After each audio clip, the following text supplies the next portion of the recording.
Welcome back from the break, and let's continue with our discussions here as we sum up Smart Means Business this whole week. Well, of course, a week that quickly started off earlier Monday. A lot of business activities has been happening across the world. Now today is 9th as we're saying goodbye to you, but also to remind you that you can invest in security, in bonds with SSEBBALE. SSEBBALE says my money, my future. Dial *292# and follow the prompts and start your investment journey as fast as that. So it's a no hassle for you as you start your investment with a minimum of 15,000 Ugandan shillings. Alltech East Africa says do something new. So SSEBBALE, a platform, is there for you to at least grow your savings. Don't just save. Like I tell you, save your money into something that will definitely grow and multiply for you in later years. Markets are open at 8:15 a.m. and closed at 3:15 p.m.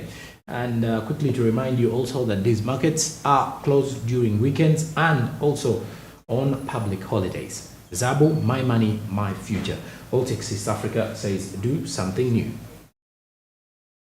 And right now, as we quickly end our discussions here on Smart Means Business, let's link up with Barija Andrew as we try to also break down for you some of the weekly topics that we had here on the show. Speaking of which, we had one regarding SACCOs and why the young people should engage in SACCOs, the savings and cooperative societies. What was your take on that one, Andrew?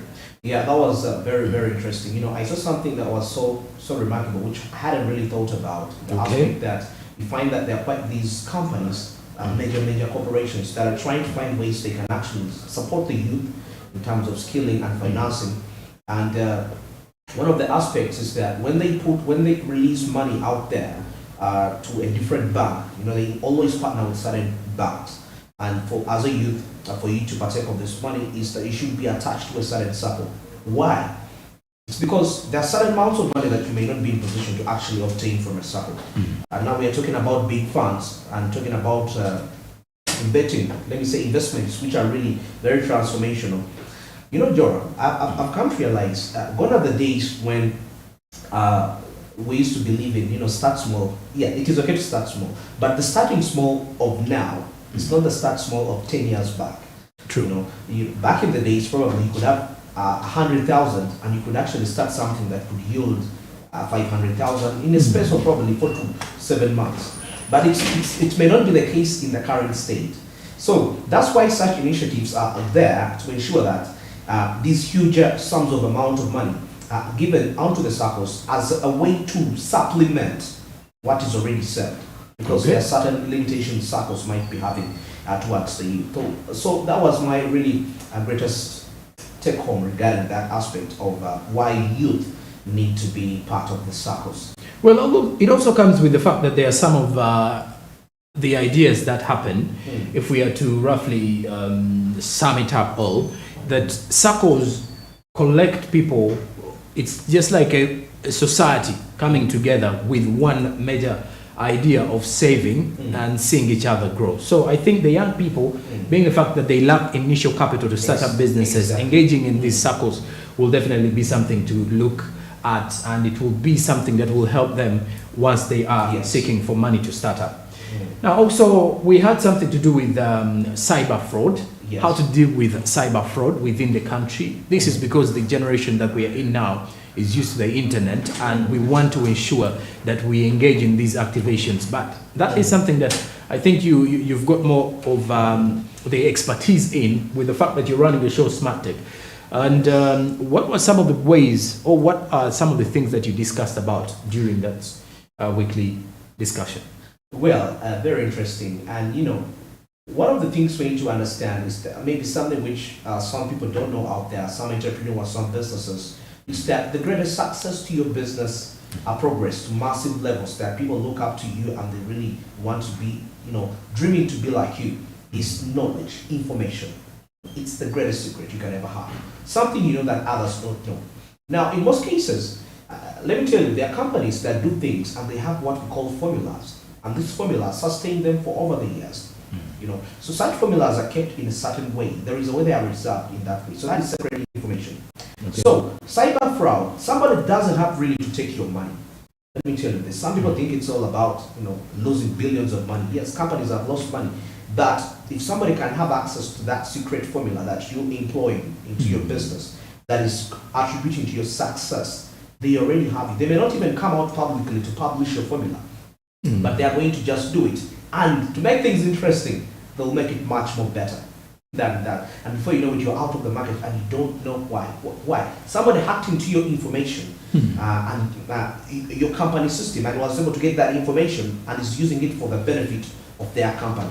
Also, it could be as information that could tarnish your brand out there. It may not be money. No, by the way, money is not something that is really, but what the attributes that produce the money are the most important than the money itself. So that's where the whole cyber fraud should be really taken so serious. And actually, just a few, something small here. He talked about as companies are doing audits, why don't they also introduce the aspect of cyber audits? Okay. Yeah. That is both internally or externally? Both internally and externally. Okay. Yeah. And of course, we're summing up our weekly discussion with reminding you that today is the Anti-Corruption Day, 9th of December 2022. It is actually internationally recognized as the Anti-Corruption Day. And of course, celebrations will be going on, and it's a day when we are clearly looking slowly at things regarding how we can deal with corruption, kicking out corruption completely out of the country. And earlier on this week, we highlighted some of the achievements of anti-corruption agencies to curb corruption and kick out corruption within the country. And on this matter, I'll still bring in Barija Andrew. If you look at some of that situation now, that particular clip that went viral on social media, where a traffic officer was receiving money from a border rider. And the funny part about the entire twist is the fact that he was acting like as if he didn't know anything. Like someone was appreciating him for the work well done. Very interesting. And it's very typical, regarding, we talk about corruption in big offices, but it all starts from the roots, because we need to get to understand what is the roots. And those are the achievements of the anti-corruption agencies, according to the money that has been recovered so far from different offices of the anti-corruption in the country. And I'm seeing 30 billion, 175 billion. This is quite.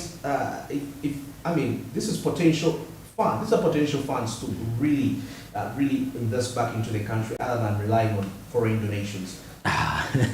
The other video has actually made my day this morning. If you can look at that, I can only imagine a time when you're in back in school and you've been caught at the gate by the prefect. You're a day scholar and you decide to bribe him with giving him 2,000 for breakfast, and you're like, man. Actually, somebody was saying, I remember that those days when we used to go to you're going to a campus, and before you enter that campus you need an ID, and then somebody told me, hey, there's another ID, there is a blue ID that you have to use, and you will be in a position to go through there. I found that so interesting and funny. So you get to understand, that's the entire root of corruption. All right, and there you have it. That's all we had for you in our weekly roundup for Smart Means Business this day, Friday. It's Anti-Corruption Day, so the fight against corruption starts with me, you, and the rest. So, Barija Andrew, what do you have for the viewers tonight in the Smart Tech as we sign out? Well, our Smart Tech this week is going to be really relying on the dynamics of innovation, but this time around, we are looking at relating everything to the current state of the economy. It's one thing to innovate, but it's another for your innovation to be of great relevance to the economy. So that's what we're going to be looking at. But this time around, we went even much more deeper. We talked about what are those specific sectors that need attention when it comes to innovation. What exactly? And of course, I won't mention them. Just tune into Smart Tech this night. You will be able to understand, and as an innovator, this will be very, very crucial for you. All right.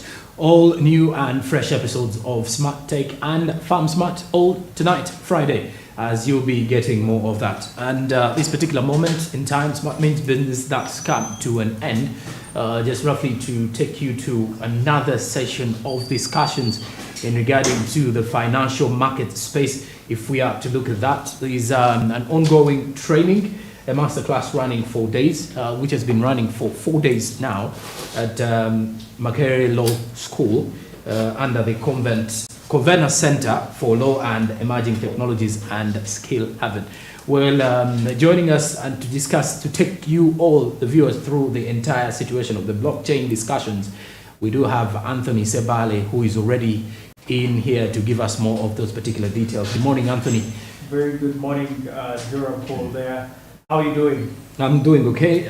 My morning is now doing fine. The fact that I'm now signing off to the weekend, Yes. but clearly take us through what you have for us and what to expect.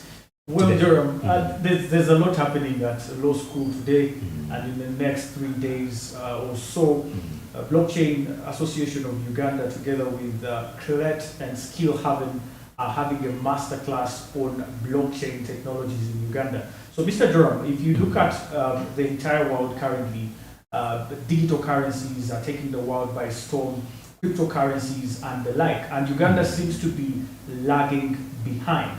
And so they are aiming at merging, of course, the cryptocurrency, blockchain technologies together with the law.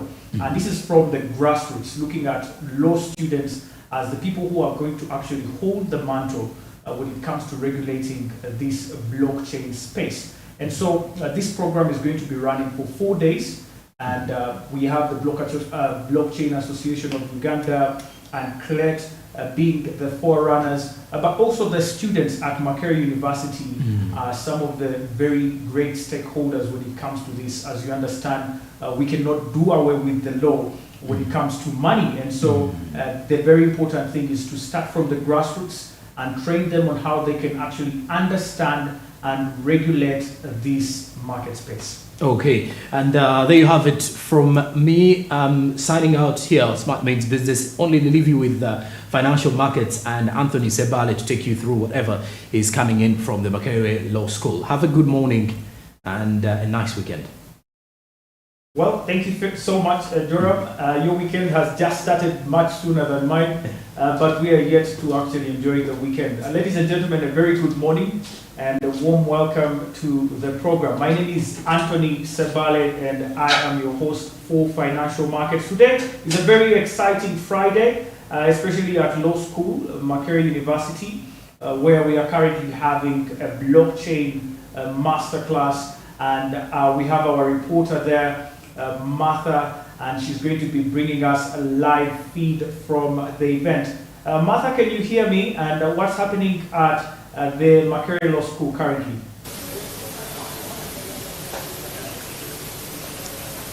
Good morning, Anthony. Good morning, Anthony. Martha. How are you doing? Very We fine. are live at Tell me MARKERT about Law what's School, happening and we're going to at have the MARKERT and Law we're going to School have a currently. masterclass with blockchain and the technologies, where Skill Haven is in collaboration with CLET, the Center of Technology and Emerging Technologies. And for a start, we're going to have very many people engaging with us, as the chairman of the Blockchain Association is also going to be the key speaker of this event. We're very glad to share with very many people more technologies in the blockchain world and also learning about the crypto world. Thank you.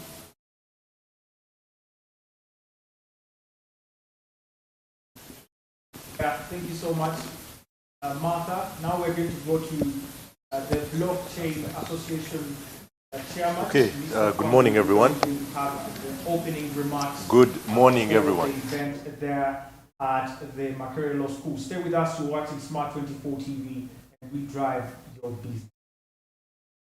This morning, when I was invited to share thoughts on blockchain and the law, I thought to myself, what should I tell a group of learned people?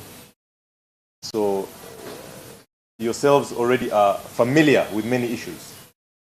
And so I thought that what could be a worthwhile session is not to give you facts, is not to tell you things that you can easily search about and Google and acquire knowledge on, but rather to share with you things that you cannot find online, you cannot find in textbooks. And that ultimately is our personal experiences. So what I'm going to share with you is my personal blockchain story and how we got to be where we are and the types of roles we are playing in society. And I'm hoping, I'm praying that our own stories, our own experiences can inspire yourselves as you become experts in blockchain and the law. So this is the focus of our conversation this morning. And the way I'll do it through the permission of the moderators is just to share perspective, share thoughts, and then open up the floor to questions. Is this okay? Yes? Yes. Very good. Now, when Robert was making his introductory remarks, he said a couple of important things that I'd like to start with. First of all, he talked about the importance of knowledge. In other words, he gave quotations from the archives of law. But I also want to remind us about a famous African quote. Chinua Achebe, the great author, once said that until the lion learns how to write, the story will always glorify the hunter. Not that we are lions, that's not the point. But the point is that we must tell our own story, especially we as Africans. We as custodians of a type of knowledge that the world does not have.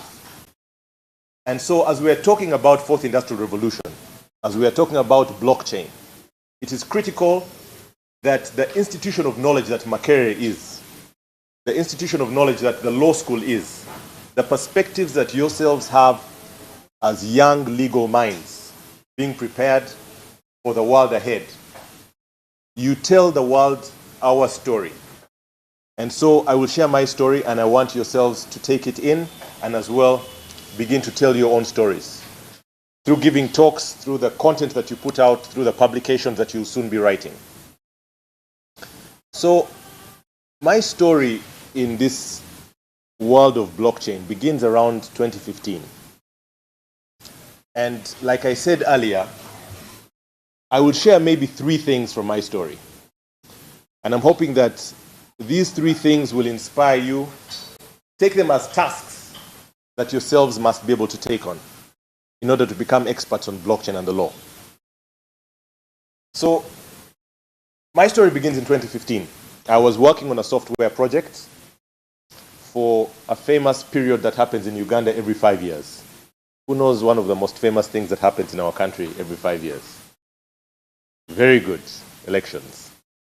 And so there was an election 5 years ago in 2016, and I was working on a software project with a team, and what we wanted to do was find a way to make elections better understood.